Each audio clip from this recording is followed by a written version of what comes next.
আপনি যদি হাত পাখা তুর্তিকে ভোট দেন তাহলে ভোটটা পাবে আল্লাহর নবী।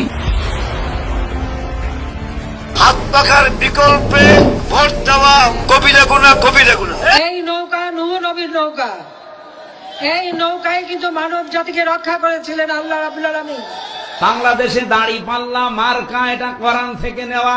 সূরা হাদিদ 20 নম্বর পৃষ্ঠার 1ম নাম্বার লাইনের 25 নম্বর আয়াতের মাঝের অংশে শব্দটা আছে। এই পশ্চিমা রাজনীতি এটা মূলত ইসলামের রাজনীতি নয়। এটা কি আমরা জানি না? এটা আমরা জানি না। এটা আমরা মনে করি রাজনীতি আবার করবো তো সমস্যা কি? এর সাথে ইসলামের কি সম্পর্ক? রাজনীতির সাথে ইসলামের কোনো সম্পর্ক নেই। ইসলাম শুধু থাকবে মসজিদের মধ্যে 5 ওয়াক্ত সালাত পড়ে, এই তো মেলা। আবার কি? যে রাসূল আমাদেরকে সবকিছুর মধ্যে সুন্নাত শিখিয়ে দিলেন, নির্দেশনা দিয়ে দিলেন, সেই রাসূল আমাদের রাজনীতি শেখাবেন না? সেই রাসূল আমাদের অর্থনীতি শেখান নাই? সেই রাসূল আমাদের ব্যবসা শেখান নাই? তাহলে আপনি কিভাবে বলছেন যে এই যুগে এটা চলবে না? ইসলাম কি শুধু আল্লাহ রসুলের যুগের জন্য?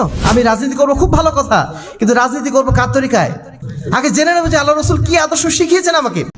ইসলামের রাজনীতি আছে কিনা প্রশ্ন করা হয়েছিল। উত্তরে বলছেন রাজনীতি আছে, তবে প্রচলিত রাজনীতি নেই, যে গণতান্ত্রিক রাজনীতি নেই। কি আছে? ইসলামের রাজনীতি গণতন্ত্র নাই। জি হ্যাঁ, গণতন্ত্র কুফরি মতবাদ।